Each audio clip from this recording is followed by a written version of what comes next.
Good afternoon. My name is David Kelly and I'm the Executive Director of the British Chamber of Commerce in Singapore. A very warm welcome everyone to today's webinar on the future cities post-COVID-19. 54% of the global population reside in cities, and this number was set to rise at an estimated 68% in 2050. But with COVID-19 global pandemic shifting habits, processes, and technological advances, has the future of cities changed? Harnessing these advances and the wealth of potential promised by the fourth industrial revolution will require us to innovate, challenge, and respond to the dynamic and evolving needs of people, while still striving to achieve urgent ambitions set by the global climate agendas. We are joined today by an absolutely fantastic group of industry experts representing Shell New Energies, Arcadis, Hong Kong Land, CBRE, Jardine Group, and Capitaland. On behalf of the British Chamber of Commerce in Singapore, I would like to thank all of our speakers for giving us your time and for sharing your insights with us today. Following the presentations, there will be time for questions and answers, so please do use the Q&A facility at the bottom of your screen throughout the session. I would now like to introduce Sylvia Coe-Grattan, Head of Digital and Business Solutions at Capitaland Business Park and Commercial, who will be moderating today's discussion. Sylvia is the person responsible for the commercialization of Capitaland's Office of the Future initiative to develop new products, services, and technology to future-proof buildings. I will hand over to Sylvia now to begin the session and to introduce the speakers. Sylvia, a warm welcome and over to you. Thank you, David. Well, before we start the session proper, I'd like to invite our panelists to give a brief introduction of themselves. Emily, would you like to kick off first? Sure, thanks, Sylvia. Hello, everyone. My name is Emily Tan. I'm the General Manager for Shell City Solutions, which is part of Shell New Energies. I'll pass over to Rob. Yeah, morning, everyone. I'm sorry I'm not on the screen. I'm currently in the UK. I run Hong Kong Land's commercial investment properties for Southeast Asia, based in Singapore. I've been here for some 25 years. Simon. Hi, I'm Simon Long, Director of Digital and Technology for CBRE covering Southeast Asia. I'm based out of here in Singapore. I've been here for 3 years, but 18 years prior to that, I was covering technology projects all across Europe and the US. And over to you, Peter. Hi, good afternoon, everyone. My name is Peter Attfield. I'm the Chief Talent and Learning Officer for Jardine Matheson, based in Hong Kong. I've been with Jardines about two and a quarter years or so. So prior to being in Hong Kong, I was in the Middle East for 6 years or so, running HR for a number of big family businesses there. But I cut my teeth in the HR space with Unilever in the UK and other parts of the world. So who am I passing to? Back to Sylvia, I think. No, that's Jamie. Jamie, sorry. No problems. Good afternoon, everybody. Jamie Harrison is my name. I'm from Arcadis, and at Arcadis, I am Global Solutions Lead for Smart Cities. So I lead our market focus and client service development in the Smart Cities space. I've got a long background, not just in smart cities, but particularly new mobility or smart transport. So the application of innovation and digital technologies in the transport world. Very pleased to be joining you today. Well, thank you, everyone. And as David mentioned earlier on, we have got a really strong panel, and we look forward to hearing your insights. Now, when we think of cities of the future, do you see flying taxis, robotic policemen? You know, although I'm a very big sci-fi fan, I think actually cities of the future will look pretty similar to the modern cities we know today, albeit they will likely be more sustainable and livable because the people will demand it. And the public and private sectors will collaborate more strongly to bring to fruition some of the ideas that we will explore today. Cities and their impact on the environment is a very important topic when we look at cities of the future. As countries around the world race to implement strategies to lower the speed of rising temperatures, what is at the top of their mind? Emily, would you like to share your thoughts with us, please? Thanks, Sylvia, for the introduction. So I'm very happy to be here today with a distinguished panel of speakers to discuss this very important topic for cities of the future. I will start the afternoon session with a macro view of how cities need to navigate energy transition towards a lower carbon future, and our approach in collaborating with city stakeholders to make it happen. But first, let me set a perspective on why this is such an important topic. If you could move on to the next slide. Okay, this slide, yes, is our, okay, thank you. So as David mentioned earlier on, the UN forecasts that people in cities will grow, right? So by 2050, global population can grow by 2 billion people to 9.7 billion. Around 70% are expected to live in cities. Even with a huge improvement in energy efficiency, the world is likely to be using 50% more energy by 2070 as compared to today. As the world continues to urbanize, the way in which city populations produce and use energy must shift to meet global development and sustainability goals. I think most of you in the audience live in Singapore. When I was growing up here, the population was about 2.5 million. Now it is more than 5 million. The population has more than doubled. But how much do you think energy has doubled in terms of electricity generation?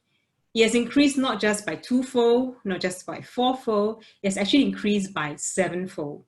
So imagine this kind of multiplication across many cities around the world. The pressure on vital resources of energy and water are expected to intensify. So can you move to the next slide, Helen? Thank you. So how do you want your city to be like in the future? We need unprecedented collaboration between policymakers, industry, and consumers to build sustainable cities and find cleaner ways to power homes and vehicles. So at Shell City Solutions, we want to help cities navigate energy transition through integrated urban solutions. We've set up the City Solutions Living Lab in Singapore to encourage more collaboration and partnerships in this journey. For us, the starting point is always what the city needs. We invite city stakeholders, such as government, private sector, and the community to join us in co-visioning workshops and work on scenarios to identify a joint pathway towards a lower carbon future. After having a holistic view of the city needs, the Living Lab team will then co-innovate solutions with our city partners, tapping on Shell's global expertise and extensive network of partners. The Living Lab will also innovate on business models that enable commercially viable deployment. Shell has done a study of 500 cities to understand the different archetypes of development. While each city is unique, there are 5 fundamental areas to build sustainable cities of the future. Can I go to the next slide, please? Thank you. And these are the areas of mobility, energy, environment, urban planning, and living. At City Solutions, we focus on areas of mobility, energy, and environment, as that's where Shell has a wealth of experience. So let me start with mobility first. Shell has been fueling the journeys that people make to work and play for over 100 years. We know drivers, we know transport, and we certainly know fuels. But we also know that the transport sector has a very fundamental role to play in reducing emissions. To this extent, Shell is investing in lower carbon fuel options, including hydrogen, LNG, biofuels, and also in electric vehicle charging. In fact, we launched Shell Recharge at our Shell service stations last year in Singapore, and it was the first in Southeast Asia to do so. Let's move on to energy. We move people, but we also power them. Shell's purpose is to power progress together by providing more and cleaner energy solutions. The power system is changing and we're evolving into an all-round energy company. We have invested into solar, smart batteries, microgrids, and distributed energy resources. We also offer 100% renewable energy to residential customers in the UK. It's the integration and interaction among the various parts of the power system that is increasingly important for us to enable energy efficiency. Finally, and not many people know this, but a huge amount of Shell's resources go into protecting the environment. We want to help the world move towards a lower carbon future. So we're investing into nature-based solutions to allow nature to absorb more carbon from the air. And we want to do this with our customers and offer them nature-based carbon credits to drive carbon neutral. So I hope you see why these areas are important for cities of the future and why Shell wants to be involved. I will give 2 examples of cities where we have worked on. Can I go to the next slide? So this is a picture of Paris. So in Paris, Shell, together with the OECD and the Vinci Group, we've hosted a city scenarios workshop last year. We brought together 45 key stakeholders from across both public and private sectors to discuss how to collectively address and meet the objectives of the Paris 2050 Climate Action Plan. The challenge is to deliver a low carbon city in the context of rapid urbanization with more people, transport and energy demand. The workshop makes the first step in a collaborative approach that should ultimately deliver integrated solutions for the future of Paris. From the workshop, we developed 3 scenarios that explore different visions of the future for the Paris metropole. The overall purpose of this broad exploration is to guide the widest possible choices and actions that should be taken right now to achieve the ambitions that have been set. However, since then, the COVID-19 pandemic has plunged the world into an unprecedented crisis, both in terms of health outcomes and economic effect of the measures taken to protect health. It has led to widespread disruption in domestic economic activity, in global travel and tourism, and in how we live our lives. While the pandemic has taken an enormous human and economic toll, recovery from the pandemic provides an opportunity to direct resources, public and private, to support both economic recovery and energy transition. We work with the stakeholders to examine the possible impact of COVID-19 in these scenarios, and the updated scenarios will be published in September, so please do look out for them. And now let me give an example of Singapore, closer to home. Can I go to the next slide? We have worked with a spectrum of stakeholders in Singapore to help them navigate energy transition. For example, we work with PSA to understand their energy needs today at Pasir Panjang Terminal and tomorrow with the new Tuas Port. We held co-visioning workshops to identify opportunities for reducing carbon emissions.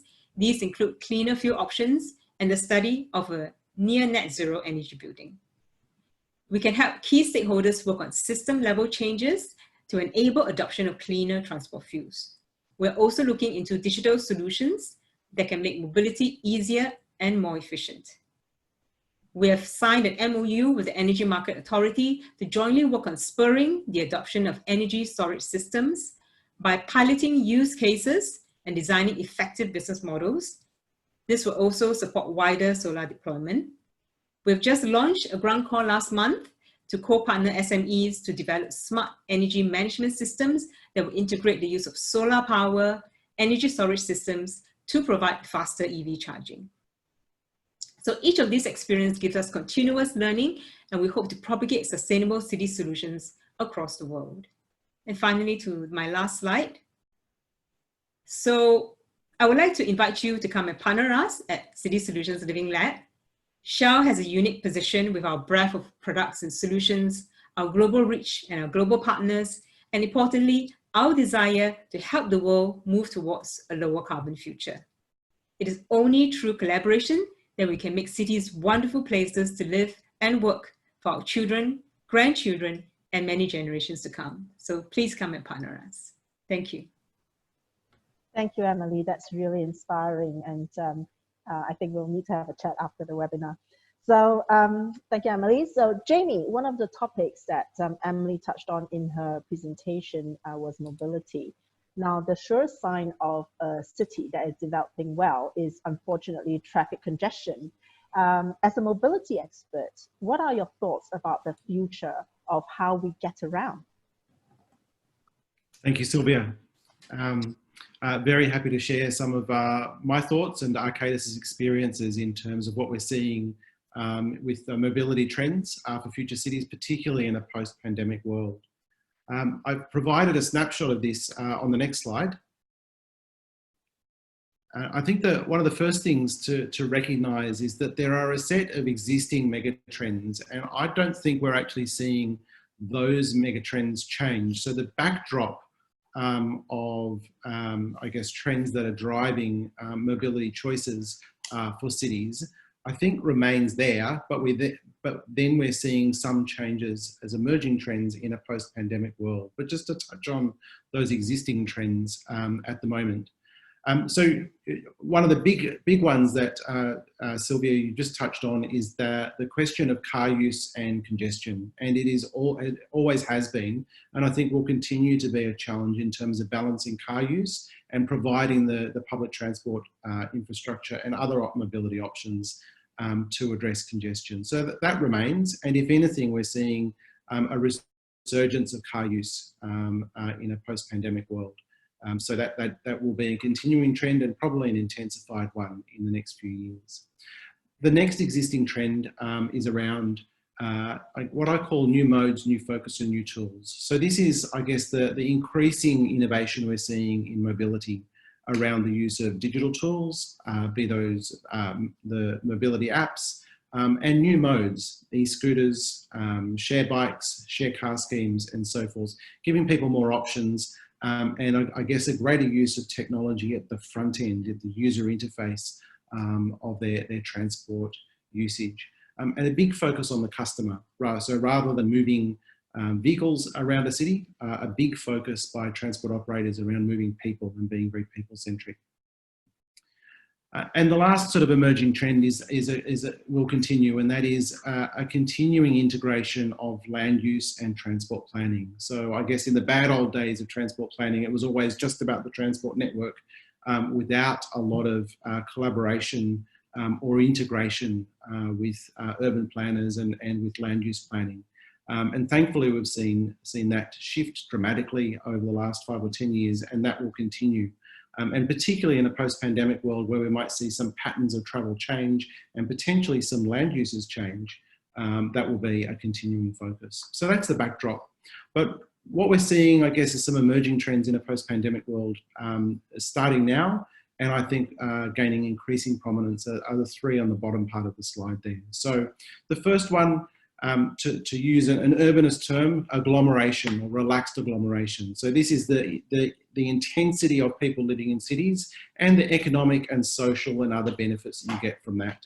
And like Sylvia and like Emily mentioned, I don't think we're going to see, if you like, a reduced relevance of cities, but certainly the way in which we move around and the way in which we use city spaces and urban spaces, we're going to see a relaxing of that densification. You see that in terms of work from home patterns, which I think I would argue we'll see some of that remain even in a post-pandemic world, and just perhaps people exercising different choices as far as where they work, how they use their space recreationally, and so forth. Related to that, but I guess very specific to, I guess, public spaces, but also particularly transport options, is reduced crowding. We're already seeing that as far as mass transit, as far as public transport options are concerned. People's need from a public health perspective and also from a personal security perspective to find options, transport options where there's less crowding. So that means higher service frequency for transport operators, more signage, more guidance, and a whole range of other implications there. And the last sort of key emerging trend in a post-pandemic world is an increasing focus on resilience. So while resilience has certainly been a topic that's been increasing in prominence in recent years, I think the pandemic has certainly brought that very much to the fore. I think cities, transport planners, and other people working in and around the city, either from a planning or an operations perspective, are still yet to sort of grapple with what exactly that means from a resilience perspective. But certainly resilience will be an ongoing topic of focus. So that's the sort of snapshot. I thought I would share a couple of examples of Arcadis's work with some of our clients that bring this to life to some extent. So on the next slide, we've been doing work for many years around, and this is a topic that Emily touched on, around energy transition in transport networks, in particular around energy transition for fleets. So, and this is pre-pandemic, Arcadis worked with Blue SG in Singapore there in terms of supporting them on their successful project delivery and the rollout of a significant EV car fleet, car share service.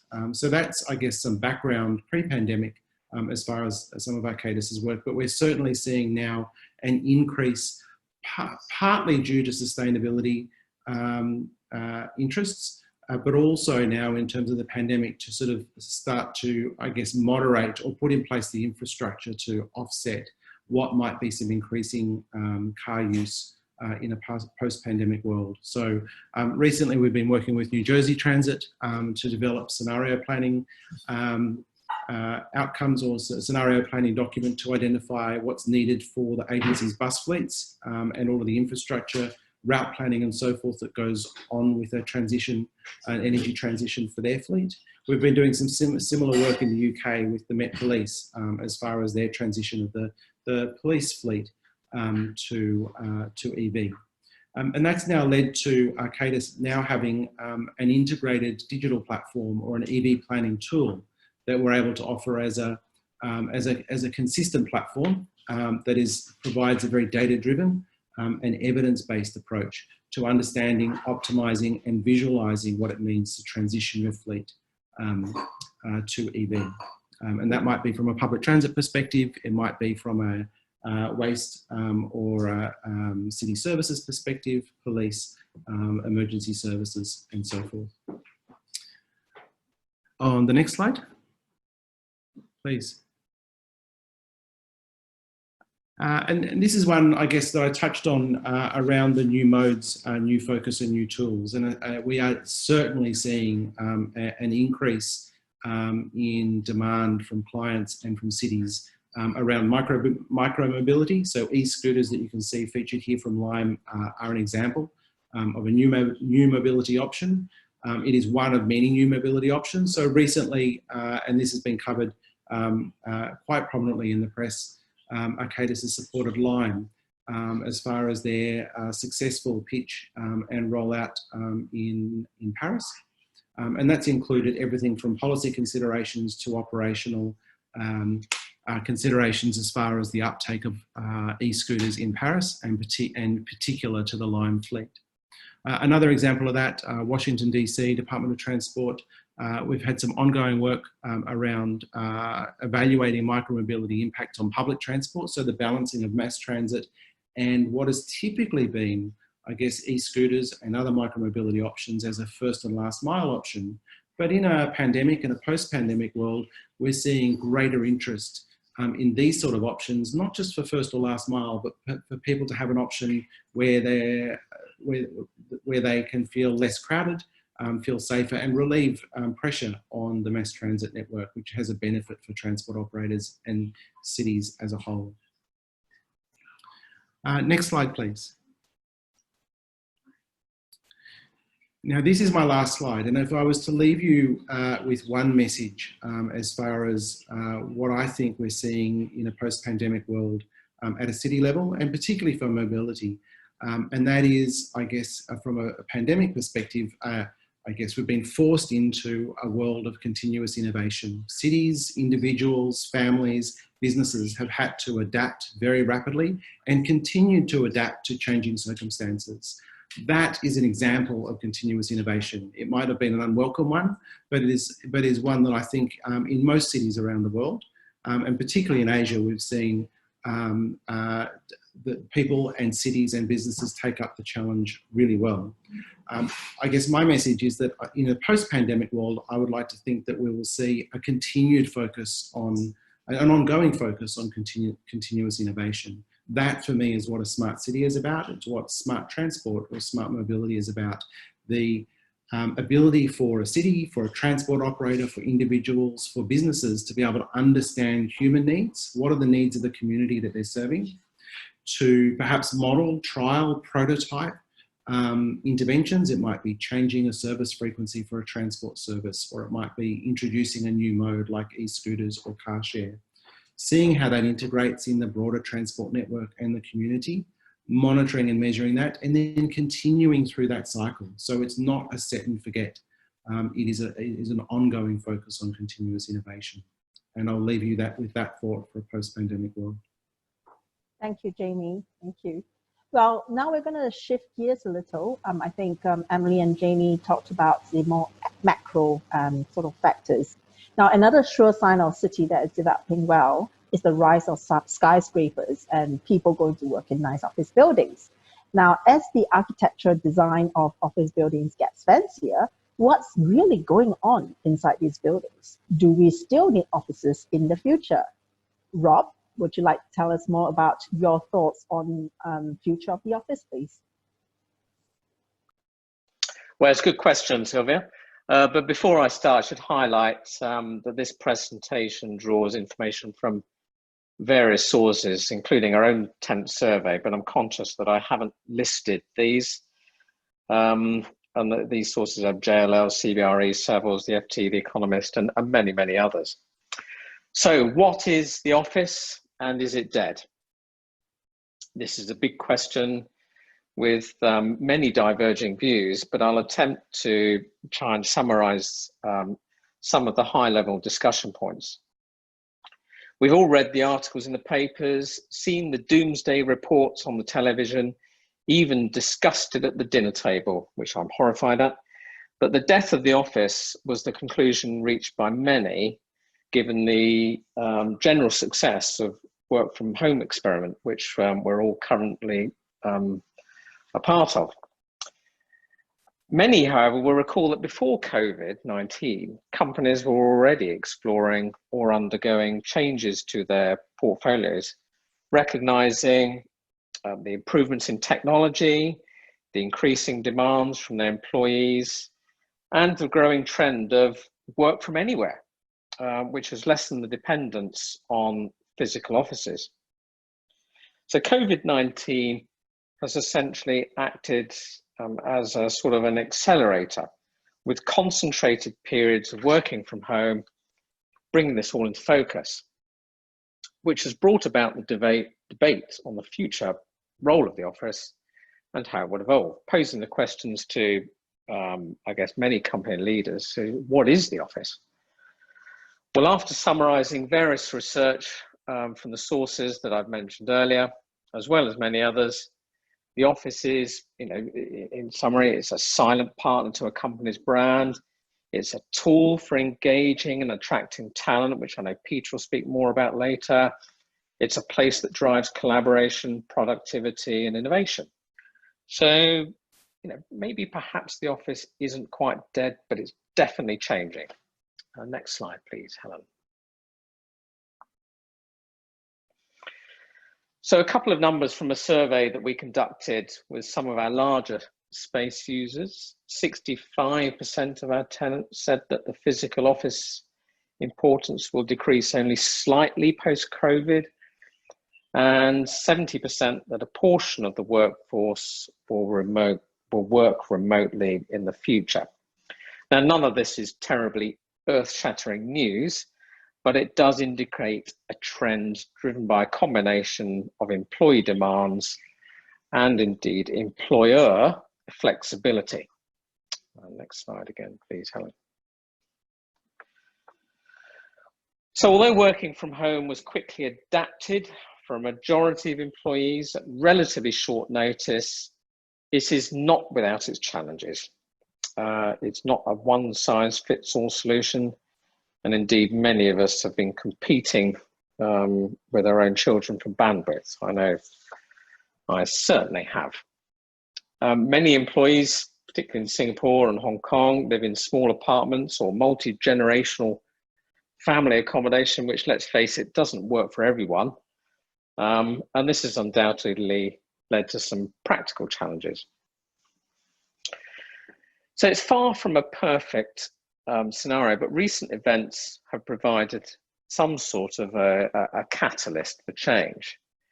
Work from home models have become a legitimate part of a balanced business strategy for employers, providing employees with a more flexible approach to their work-life balance.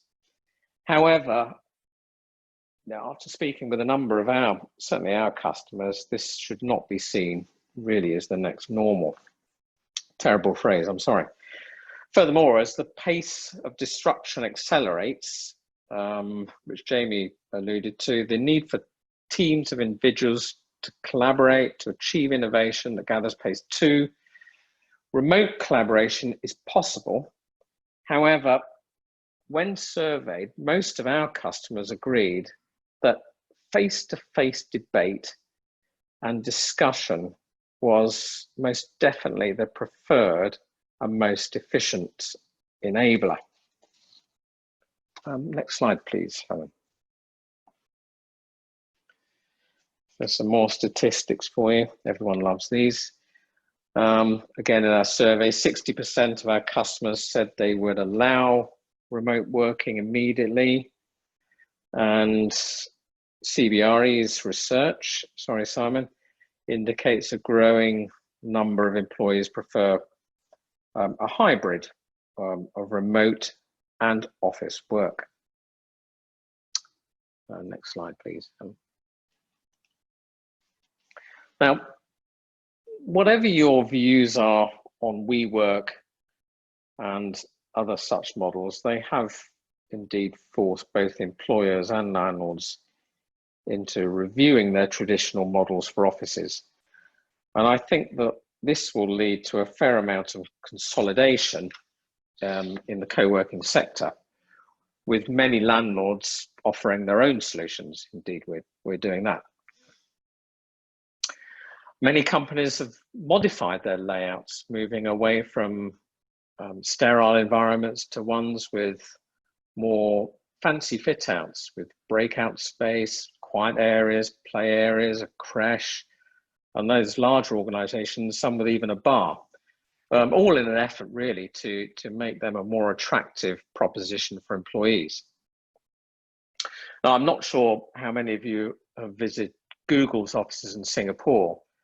And indeed, whilst I don't have any information on their success at employee retention, it's certainly an impressive model. And furthermore, you know, companies favor urban locations for their accessibility, the business clustering. And whilst companies in cities like London are looking at a hub and spoke model with satellite offices for their employees, the role of the city centre headquarters, we think will remain relevant as a cultural base for employees, client-facing activities, and indeed young city dwellers. So perhaps a hybrid approach is the right solution. Employees can choose, you know, which location will be the most productive without the expectation of them being in any one place, say 5 days a week. Next slide, please. So a few more stats. In our survey, 40% of customers said that their office layouts would gradually be moving from fixed workstations to an agile layout, taking into account a hybrid approach. And I know this does sound strange, particularly in a COVID world, but particularly sharing desks, because you're picking up from a space occupied by someone else. But you know, with cleaning, particularly light filtered cleaning, I'm sure this will become something that will be adopted by many employers.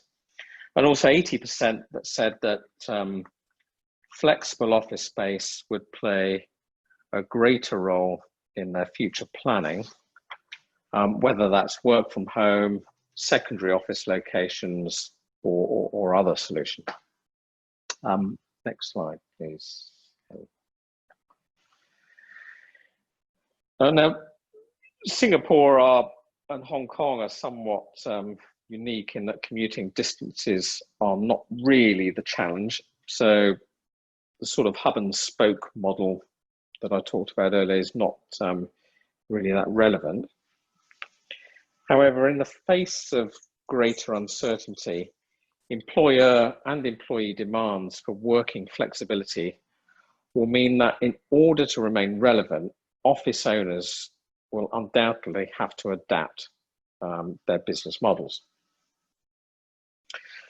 Now, many landlords have or are in the process of developing their own flexible space, working concepts that will likely lead to a consolidation of business centre and co-working operators in the market.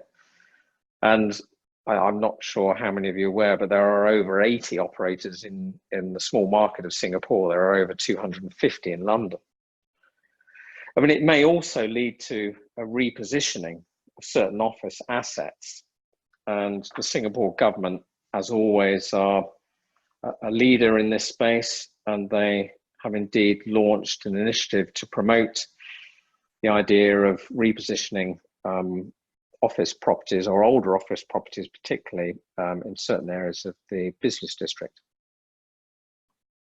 Now, like many landlords, Hong Kong Land has looked to lease space traditionally on long leases with limited flexibility. That's been our model for many, many years now, as it has across the world. However, with a change in our customers' requirements, we're looking at more product offerings to remain attractive to prospective clients. This includes fully fitted space, short-term space, amenity memberships, on-demand meeting space, as well as working from home and the traditional route. And 7 of our top 10 customers have shown keen interest in pursuing a so-called core and flex leasing arrangement. This being taking the core part of their lease on for 75% of their space, and the flexible part of their lease for the remaining 25%. And this would be priced according to the level of flexibility that they require, much like the airline pricing model. Now, we're Hong Kong Land are in the process of building out our first flexible space at Marina Bay Financial Centre that incorporates a range of meeting rooms, suites, and other amenities that our customers can access either part as a flex portion of their lease or via some sort of club membership. We're all trying to sort of feel our way in this space at the moment. And as the demand for flexible solutions grow, we expect that over time, our portfolio will broadly comprise between 10 and 20% of space that can be consumed on more flexible arrangements. So whether it's the WeWorks, COVID-19, or technological improvements, we're in the middle of a transformational period of change for offices and indeed cities. Let's face it, that's where most of their offices are located. And whilst it's too early to say how this will evolve, maintaining a flexible approach with a variety of offerings will be a key theme in the consumption of office space in the future. Now, final words, I appreciate there are many other aspects to this topic which I haven't covered, not least the psychological impact of work from home. But I hope you'll agree that this covers a very high level summary of a subject that continues to generate significant debate. And thank you very much. That concludes my presentation. Thank you, Sylvia. Thank you, Rob. It is really interesting that Hong Kong Land and CapitaLand are actually very similar in our views on the future of offices as well as flexibility. Before we move on to Simon, I would just like to remind everybody that you can submit your questions to the panelists via the Q&A sort of icon at the bottom of the screen. You can also go in to look at what are some of the questions that other participants have tabled, and you can upvote if it's a question that you resonate with, and we will then sift through those questions after the presentation of the panelists. Okay, so Simon, your turn up next.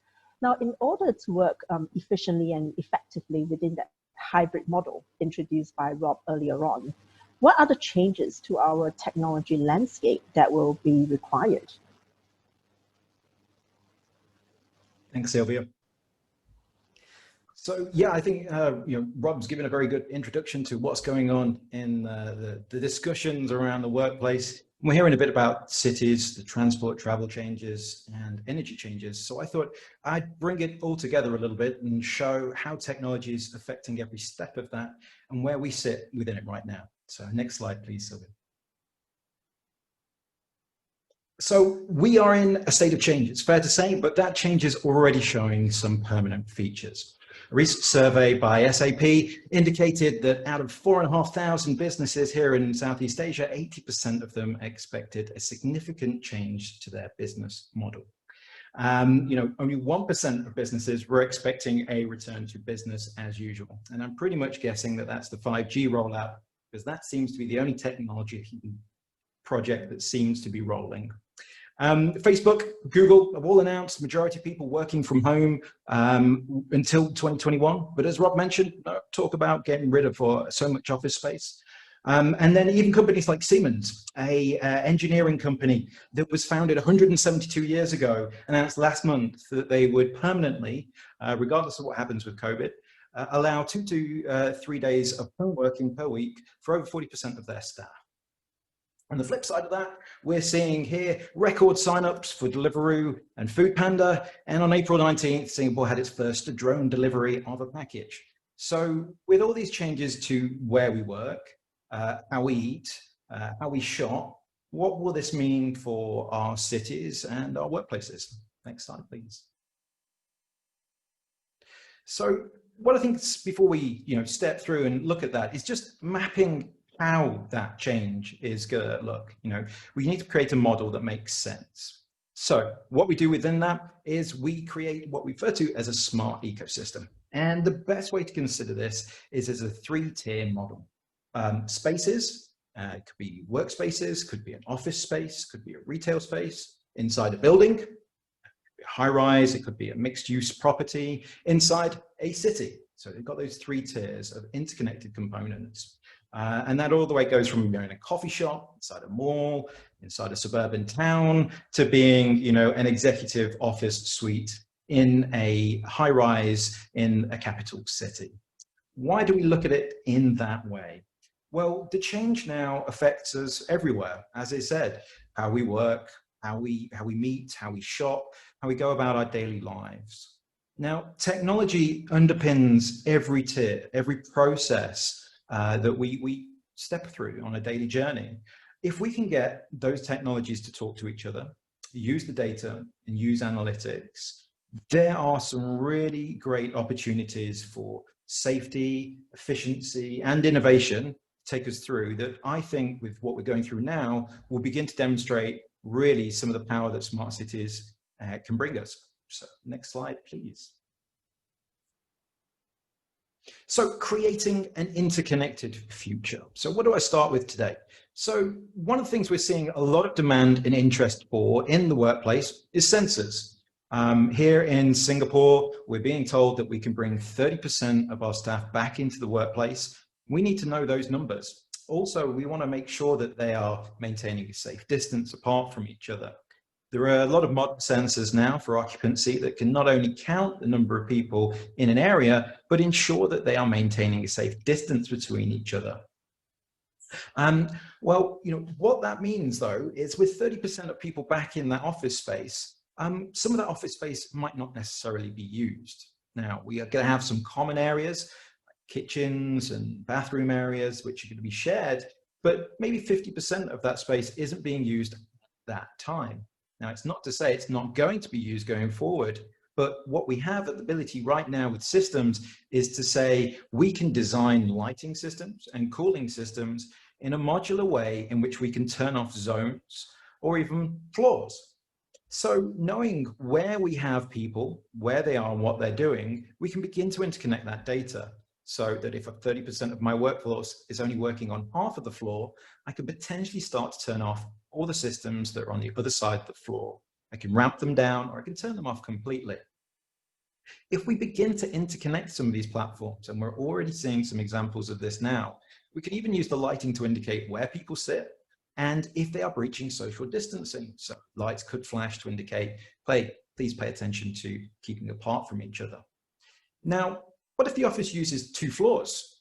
Well, this is where passing data and interconnecting the system back into the building is going to start to bring us even more advantages going forward. So when we sign in with our ID badge, it says the company that we work for and the floor that that's based on. So what we'll have the ability to do is take the lift directly up to that floor. And if that building has the information that the floor is not fully occupied, then I can keep filling up that floor to its 30% occupancy before I start sending anybody up to the floor above. So we're starting to get some very interesting analytics between the building and its use of its space. Well, using that even more intelligently, we can start understanding where people are going, how they're going there, and the volume of travel that they've done. So we know people coming in, where they've been through the occupancy, seeing these heat maps. We know how many times the lift has been used for how many people. We can then build this information to cleaning processes. So at the moment, we know we're doing a lot of cleaning and a lot of facilities cleaning on a rather regular basis, but that might not be necessary if only 2 people have been in the 1 hour since it's been cleaned. What we have the ability to do now is say, we'll reach a trigger point of say 30 people being there, now we'll clean that space. And that has the ability to dynamically flex different days of the week, different times, different areas, different working styles. So that's where, again, we're really starting to get efficiency between these 2 zones. But we can bring more. So what we can do then is we can bring that information out into the city. And now this is where it starts to get very interesting for me. So if we have within a city that is now under staggered working hours, as we are now, staggered working locations, some people coming in on some days, others are not. We're not all coming in at 9 o'clock anymore, because very often we want to stagger people coming into the building because we have to take that step back for social distancing. So that has an impact on our traffic systems. And we know, wait, I have the security systems telling me when people are coming out, when they're coming down in the lift, how many people are there. If we have the ability to pass this system, this information into the transport systems, we'd be able to ramp up when we are expecting busy times based on businesses closing down, the volume of people coming out. We'd be able to put on more or less trains, more or less buses, based on what the current demand is. We know from picking up this data. This is where it gets very interesting, because at the moment we have a lot of safe social distancing. We've reduced the capacity on our trains and buses by keeping it seat free, but we need to get more trains on so it doesn't backlog through the station.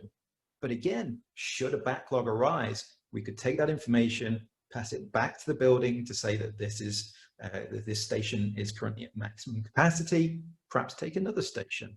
So we get this interconnected flow of data going backwards and forwards by interconnecting the systems that really delivers value to your end users, value to the buildings, value to the city. When we talk about, as Emily mentioned, around CO2 emissions, power, these are some of the key aspects that we want to be taking a look at to really get those efficiency benefits. But we're also keeping people safe and going forward from there. And I think that's a really important message right now. So next slide, please. So the big question being asked right now, and getting one question consistently from everybody is, what is everybody else doing right now? Everybody's kind of taking a bit of pause, asking a lot, what is going on, who's doing what? And interestingly, the same report by SAP that I mentioned at the beginning indicated that 40% of businesses right now are adopting a wait and see approach. Now, my belief is this is lending to a bit of analysis paralysis. Caution is an absolute valid approach, but when we are often inundated with change, more change, we've got a lot of options to consider. But when we start going through that too much, we are potentially missing some risks and opportunities right now that we could take a look at. So next slide, please. So if you don't want to wait and see, and you have now got the answer that everybody else is asking what everybody else is doing, what would be my suggestions, my top 3 tips to you right now? Well, the first would be to use technology to ensure that your people are safe, happy, and productive. One of the reasons why people like Facebook and Google have been giving out these bursaries and these small amounts of money to make sure people can work at home is to keep them productive and keep them happy. loss of talent, which I know Peter will come on to talk about, is a very big risk right now. People feeling insecure, unhappy, unproductive, will begin to look for other roles. And even though there is a lot of job loss right now, there's also a lot of role switching that's happening. There are a lot of new opportunities arising because of the way that people are working. And people want to feel secure right now. So that would be the big one for that one. And keep that productivity, keep that talent, and I know Peter will talk about that. The second point would be to look at your existing technology platforms. There is a lot right now that is subscription-based. There's a lot of systems in place. People often forget about this. And if it's in the office and it's not being used, take a look at it. Take a look at some of the platforms. If there's fit outs and elements going through, look at where we can leverage some additional information, some additional controls into those systems to spin them down when they're maybe not fully used or needed. And the third aspect is to take a look at the platforms in general to create wider opportunities. As you're looking at some of your new office spaces, perhaps a consideration could be that you might want to create a private co-working space. All of the options that Rob was talking about quite interestingly there. Maybe you partner heavily with another organization. Maybe they want some extra space, but not as much space. Maybe you could work together, create a co-working space within your zone that's just for an organization that you work and collaborate with. That means that when you need to go for meetings, staff might not need to travel, and everybody gets a different benefit through better collaboration, better use of systems and data. But with everything, be flexible, embrace change. And my final thought on the final slide, please, is because this wise gentleman in 1963 said this, that change is the law of life, and those who look only to the past or present are certain to miss the future. Thank you. Thank you very much, Simon. Now, all of our efforts to realize cities of the future and to focus on different aspects of the cities will come to naught if we don't have people living and working in these cities. Now, as cities transform, as work transform, as workplace transform, what are the new skills and mindset that our workers will need to thrive in the cities of the future? Peter, what are your thoughts? Thank you, Sylvia, and again, good afternoon, everyone. So if I could go to the first slide just to talk to it, Helen. So what I'm going to do is come at this question from the perspective of what's happening in the future of work today. It's an area, at least in my function, that has been written about almost on a daily basis. People are coming at that question from a number of different angles, and I'd like to sort of draw out what I think are some big shifts in thinking around work, the nature of work itself, around the workplace, and around the mix and the size of the workforce in the future.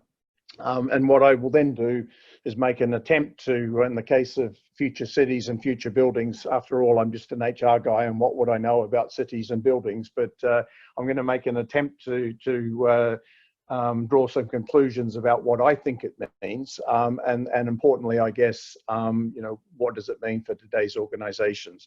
So maybe if you can go to the next slide, Helen, and I'll come back to this a few times in this first part of my presentation. I first want to talk a little bit about work and what's going on with work, and I guess we all see this, the headlines in the business press that robots are going to take over, or outsourced workers in India or Malaysia or wherever are going to take over everyone's work, and if you're an accountant, you haven't got a job beyond the next 5 years, sort of thing. We all see those sorts of headlines. What I'd like to do is take these first 2 points here, automation and augmentation and reconfigured work bundles, and talk about them together. So, I think it is obviously true to say that if you're a knowledge worker today, many organizations are starting to what I would call unbundle or deconstruct the work that knowledge workers are doing. And if there are things that a robot or cheaper labor in another country or AI or something like that can do, then well, why not, right? We're looking to improve productivity, improve effectiveness, etc. and by deconstructing work, we're starting to see the nature of jobs shifting. So, you know, if I take off some of the more routine transaction-focused work from somebody who is a knowledge worker, doesn't mean the worker doesn't have a job. What it does mean potentially is that I can use that time that I've freed up for this knowledge worker to do things that only humans can do, like critical thinking, creative thinking, empathizing with customers and employees, etc. And I think I'm not diminishing for a second that, there are jobs that are going to disappear, and robots probably will take over a significant number of jobs that people have today. But I think there's another hypothesis here that jobs are changing, and I think people will need different skills in the future, and I'll talk more about that a bit later.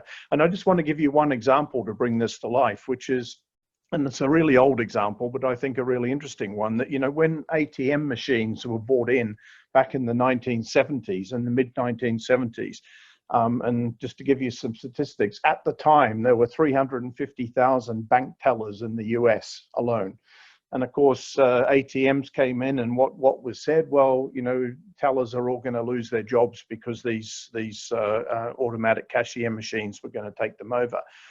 What happened though was, quite the opposite actually, that by 2010, there were 400,000 ATMs in the US, but indeed there were 590,000 tellers. So what happened, right? I think the case study that talks about this basically said that, look, the ATM obviously automated the routine task of handling cash and basic transactions, etc. But what it didn't do, or why were there more bank tellers at the end of all of this, is because the role of the bank teller changed in terms of adding, doing more value-adding work for customers in terms of upselling products, etc., etc.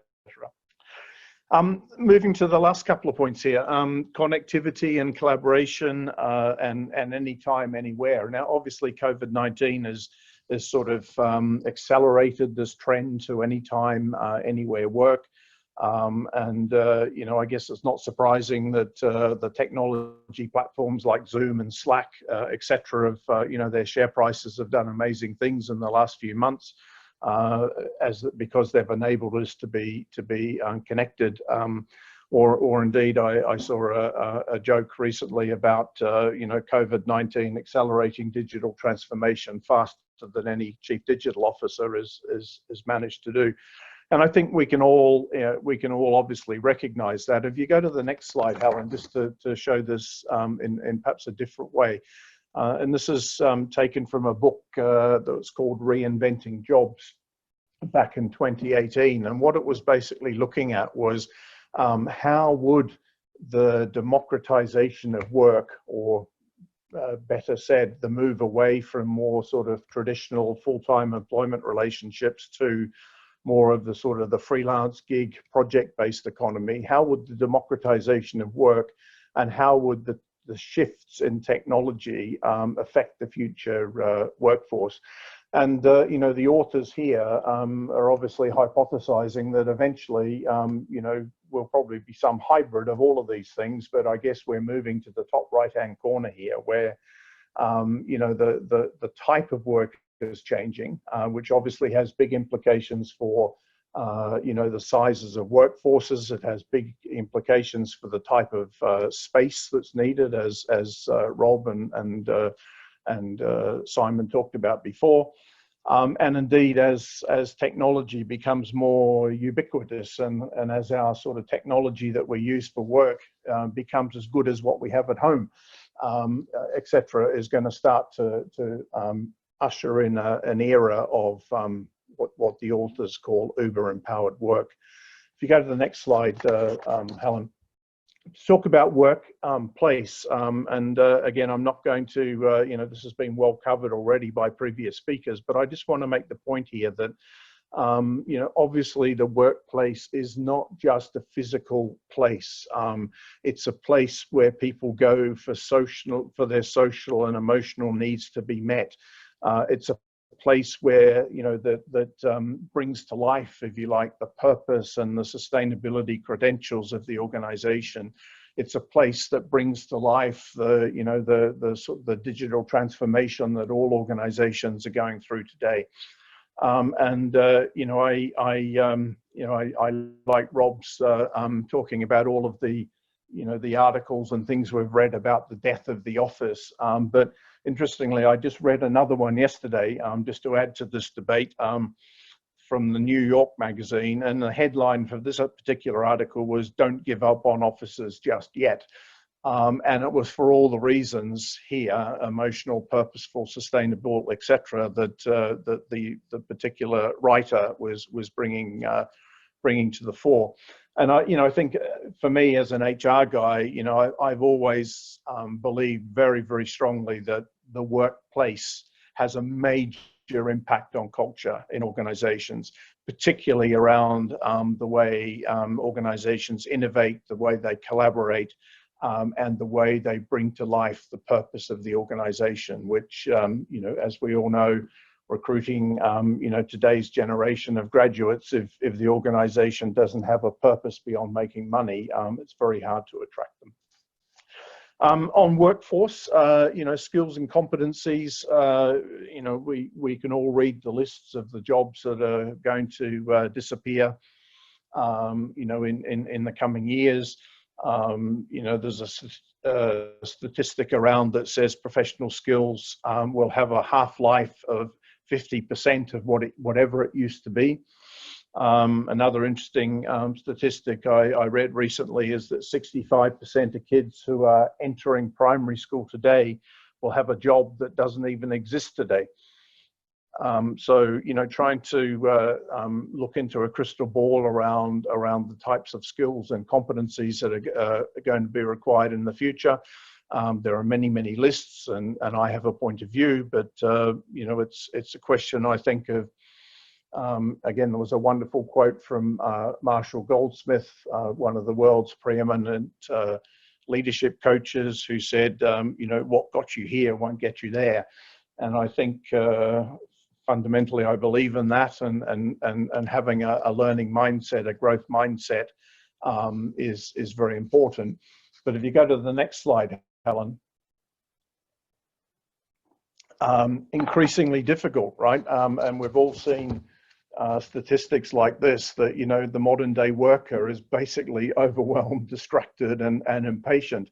And, you know, there's lots of statistics on this particular chart, which I won't read. The one I'd pick up is the one in the middle that says 1% of the typical work week is what people have to focus on their own learning and development in today's world.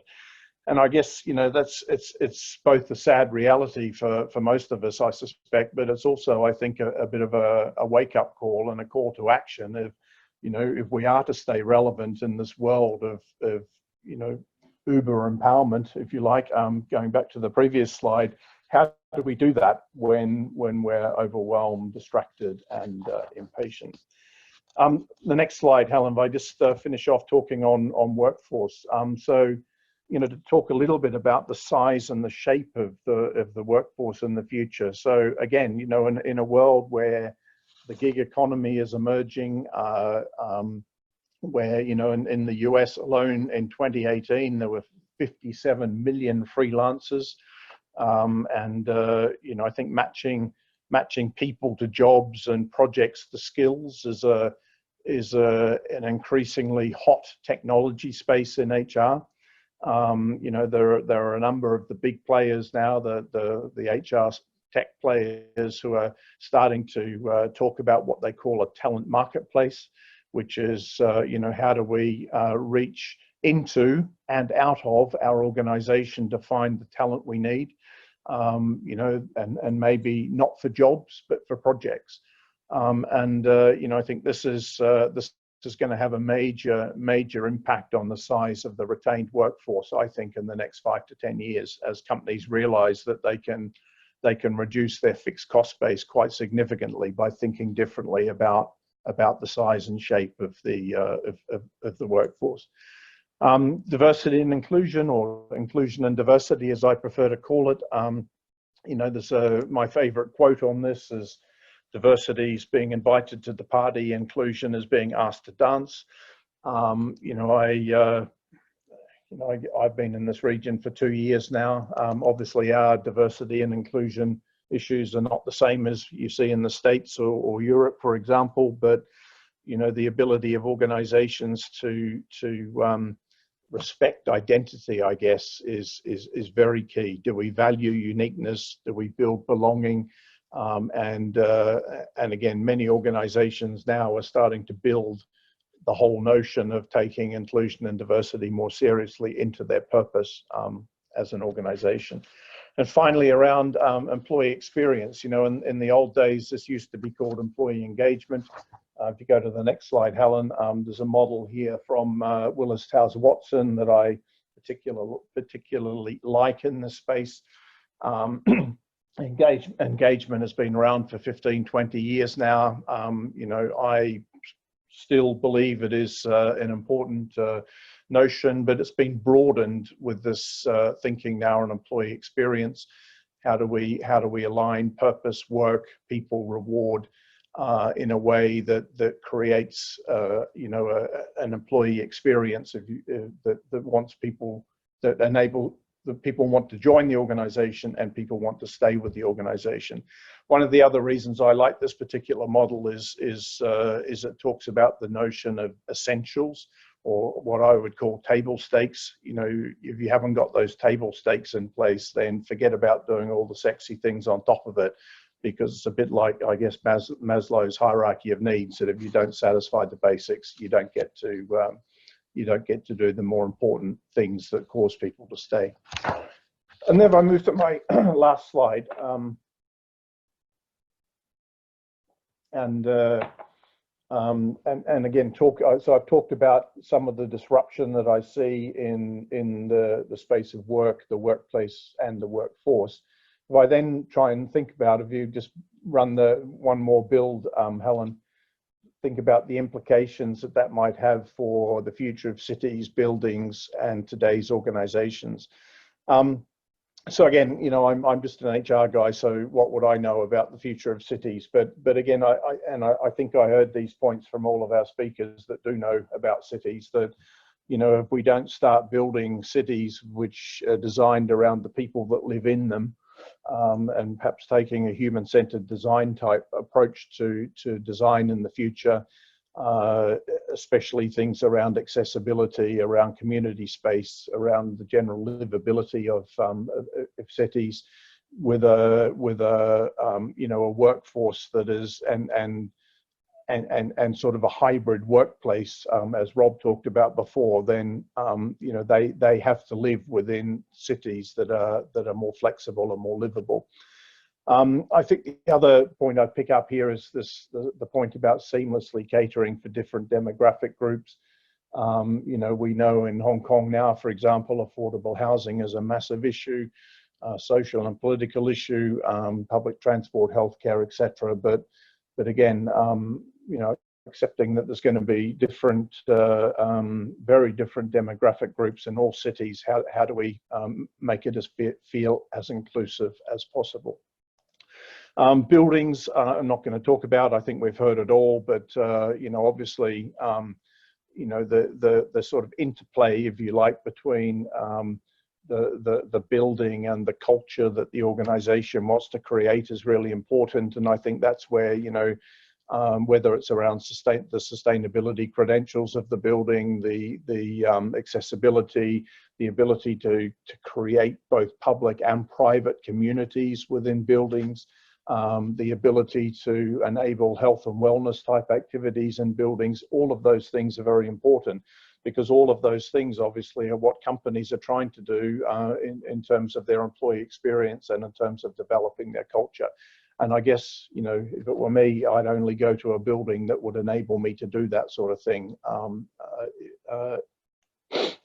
So therefore, it's very important.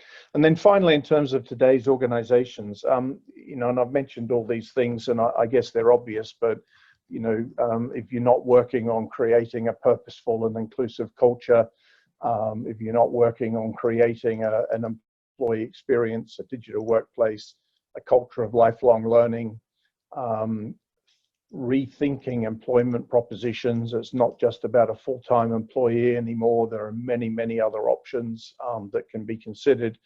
And another one which I fundamentally believe in, which is, it's a model that's called EACH, which says treat employees as adults, consumers, and human beings, which is an approach, I guess, for HR policy setting, which wherever I've been, I try to do. But to give you an example, my favourite two examples of HR policies that sort of designed using this approach, both from Netflix actually. So the corporate expenses policy in Netflix is very simple. It says treat the company's money as you would your own. And the annual leave policy says salaried employees can take as much time off as they like, full stop. Great examples of treating out employees as adults, consumers, and human beings. I think, more and more the generation of coming into the workforce require that. So with that, I'll shut up and hand you back to Sylvia. Thank you. Thank you, Peter. I love that expense policy from Netflix. I think it really got to the crux of the problem. All right, well, that's the end of the panelists' presentation. Now we do have some time for questions and answers. So once again, if you'd like to submit a question to any of the panelists, or even to tell us about your thoughts on some of the subjects, please use the Q&A icon at the bottom of your screen, and we'll go through your questions. Okay, so perhaps let's start with Jamie. In fact, I think Jamie's got the most number of questions to him. But this question is quite an interesting one, and in fact, it's something that I'm also very curious about. So we have tried, bike sharing, car sharing, e-scooters, and so on in Singapore. Particularly on bike sharing and e-scooters, they both have cost issues and challenges to us now. What would you suggest that we could do better? And do you think that PMD is going to come back at some point in time, and how would it come back? Thanks, Sylvia, and thanks for the question who submitted it. Look, I think the challenge of bike sharing schemes, the challenge of e-scooters, there's most cities around the world where we've seen them introduced are still getting the balance right and struggling with it, some in different ways than others. I think for me, it comes down to three things. So first is infrastructure. So providing, I guess at a city level, recognising that these sort of mobility options are valid. They provide much needed choice, whether that's in a pre-pandemic world or in a post-pandemic world. Really important from a customer service perspective to have that choice, but also increasingly where they're opening up first and last mile options and options that allow people to feel safe in a non-crowded transport environment, particularly important. And so that the challenge there becomes what's the appropriate infrastructure and investment in infrastructure, which of course can't always be short-term or immediate, but thinking about it at that level. The second one is really around having both the policies and the rules in place, but also the, I guess, economic environment to have for the operators of particularly share bike schemes to have a sensible business model. When we saw share bikes first introduced in many cities around the world a few years ago, they just flooded the market. There were too many of them. It was not done responsibly, both from an economic perspective, but also from an amenity and a safety perspective. I think we're seeing that rationalised now, hopefully including in Singapore. And I guess anything that can be done both from a policy perspective and an incentives perspective to continue that is particularly important. And then lastly, this one I think is much more of a social challenge, and it's what I call collaborative compliance. And having travelled in many cities, both on public transport and other ways in Singapore and in Asia, I think actually the cities in Asia are very well set up for this. If my experience of catching the MRT in Singapore is a much more courteous experience than it is in downtown Sydney, I can say. And I hope that would carry forward into a much more collaborative compliance approach as far as both individuals, but operators and the city embracing these transport options, and everybody working together, all of those stakeholders working together to ensure that they can be used appropriately and safely, but provide people that choice. Okay, great. Thank you, Jamie. We have another question, and that is for Emily. So what role do electricity retailers play in developing smart cities? Is there a role at all for the retailers, or is the Shell's initiative more about dealing with the government and large MNCs? Thanks, Sylvia. Indeed, Shell, well, electricity retailers certainly have a key role to play in going towards a lower carbon future. There's quite a lot that electricity retailer can do, right? Because they can look at where they source electricity for. They can look at smart metering to help the customers look at the energy consumption that they are using and help them to manage their electricity consumption. So Shell has gone into electricity retailing in the UK. And in the UK, earlier I mentioned that we're offering it at 100% renewable energy. That was an offering that we had starting from some time back. And recently we've actually launched even a step beyond that to offer carbon neutral power, which means that even though 100% is from renewable energy, there's still some carbon generated from the transmission of the electricity to your homes, and we offset that with carbon offset. So there's a lot that the retailer can actually do to help the consumer, be it a business or an individual residential home, reduce their own carbon footprint. And by offering technology solutions like smart metering helps you to manage your consumption, or encouraging the users and customers to convert to electric vehicles by making it easier for them to charge their cars. So there's a lot of scope that electricity retailers can participate in helping to drive towards lower carbon future. Mm-hmm. It's basically making it easy for us, to go towards lower carbon solutions. Mm-hmm. So Shell does go beyond the government, the infrastructure. We do actually look at the whole value chain in terms of the power supply. Mm-hmm. Are there any plans to move into retailing in Asia Pacific region? We are looking at the various markets where we can make a strong impact. So yeah, it's always under study to see which markets we'll go into. Okay, great. Thank you, Emily. Rob, we have a question for you. So I think you talked a lot about flexibility, particularly in an office context. The question is really on the more the F&B and all the retail kind of leases. What will be a flexible future look like for them? Yeah, it's an interesting one, and it's particularly difficult environment for a number of our retailers, and particularly the F&B operators. I mean, at the moment, I was down at our portfolio before I left last week, and I think only 15% of the office population are back at work. It's a pretty desolate place, but I think when things do start to normalize and people do return back to the office in some shape or form, then we're going to have to evaluate as many landlords are as to what the retail footprint is going to look like and how we're going to make that more sustainable. Obviously, it's in our interest to make sure we've got a variety of retailers which match the demand from, in our case, certainly the office tenants.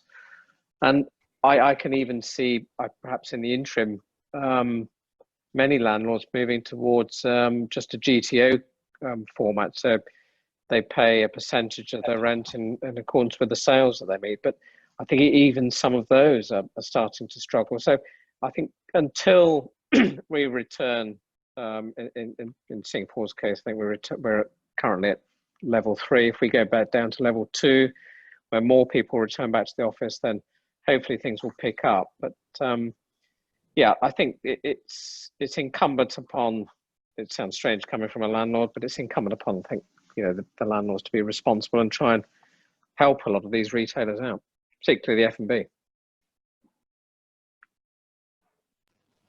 Okay, thank you, Rob. Yes, I think there has certainly been, especially in Singapore, there's been a lot of support and grants provided by the governments to the retailers and to the F&B tenants. But for as long as the office is not fully opened, it still remains a very challenging environment. And the pure GTO model is certainly something that's being evaluated by quite a lot of our peers, from what I understand.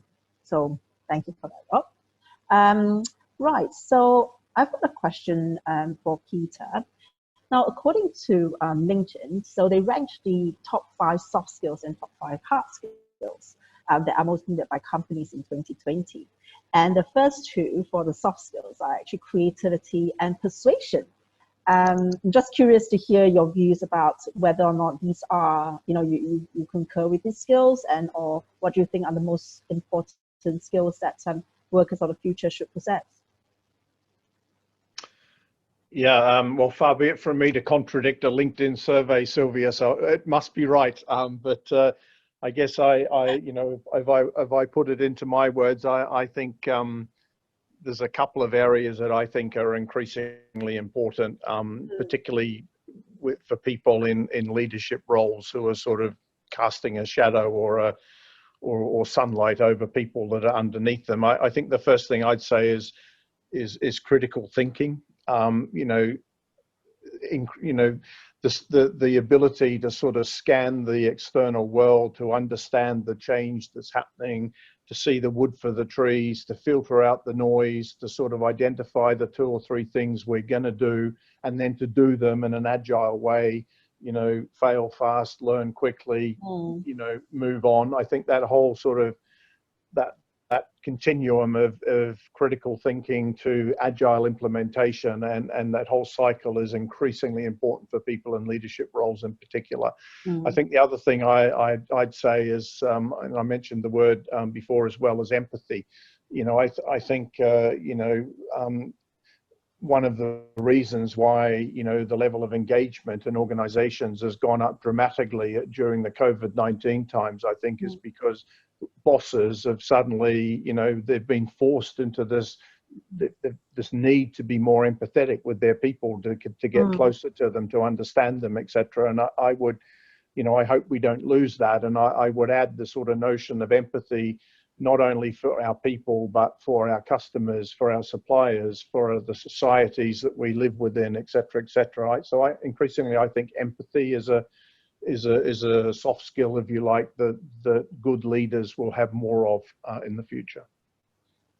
Okay, good. Thank you. Thank you for that. There is a question, I think, for Simon as well. So, Simon, I think you talked about, flexibility, embracing change, and building in flexibility. But, we know that the technology ecosystem is for many companies, at least, it's something that is very expensive, and sometimes it becomes cost prohibitive to put in too much flexibility. Is there a way around it, you think, for us to be able to balance the two?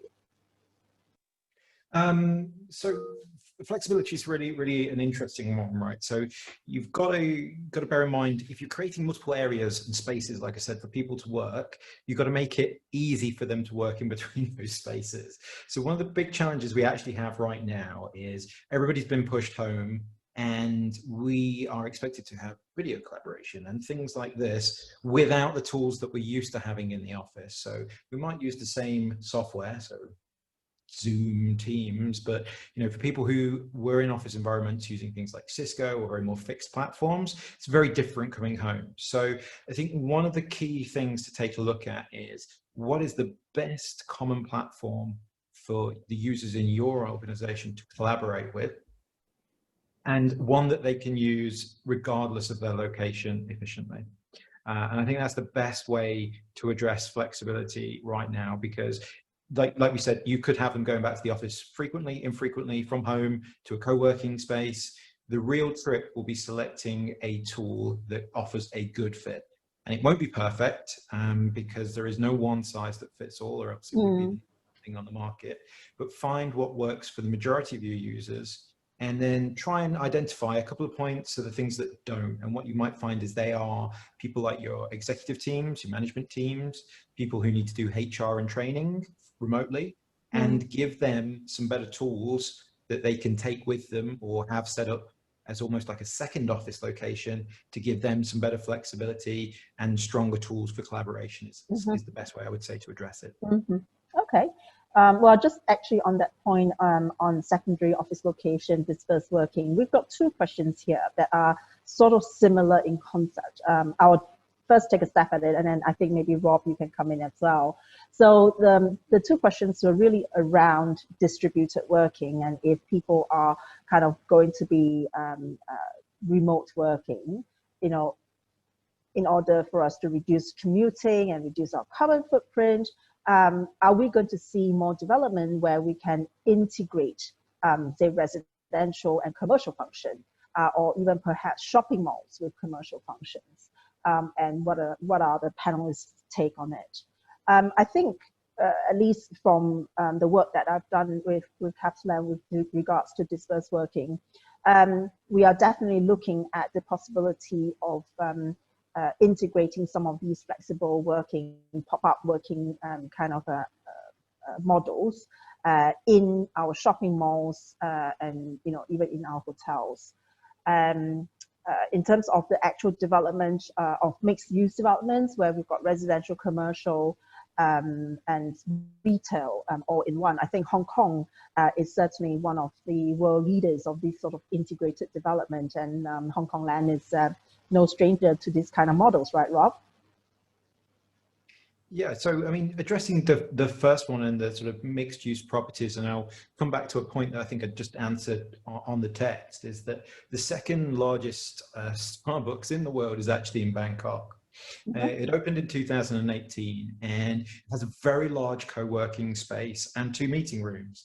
And the model that they had when they first opened it was really interesting. And it was basically to say, if you wanted to use this meeting room, you just needed to buy, I think the 4-person meeting room, you buy 4 large coffees and you can use that room for 30 minutes. So it was linked to a product that they sell, which gave you time in their environment. And the way that they came to that conclusion was looking at the value per seat. So if they had problems with students, as we all know, going in, drinking a coffee for 3 hours, they tie up that seat, that location. But this is kind of taking that metric in a very different way, in that you've got 4 coffees and that's being used for 30 minutes. You know they're either going to get another coffee or they're going to move out of that space and you can refill. So I think it was really interesting. And that was done prior to lockdown. And now one of the things I'm hearing, obviously we can't travel at the moment, but one of the things I'm hearing is that there's quite a big demand for that space. Because it was so big, there's a lot of social distancing availability in there, had all the Wi-Fi in there for co-working, and there's 2 meeting rooms which can be used. So we're finding some trends, like there's a lot of us who want to get together and collaborate, but we can't because we can't go to the office, it's full, our 30% capacity has been hit. We want to go somewhere else. So solutions could be that looking at these spaces, looking at the restaurants, as I said, building flexibility is key, is increasing the ability to give people an opportunity to do some work there. And a good example would be if there was a nice, easy to use meeting room, you could walk in with a camera, plug something in, maybe you go there for a Zoom meeting or you go to another restaurant for a Teams meeting. You could go there to use those facilities, short, sharp, move away, buy a product or have a partnership with them as your business.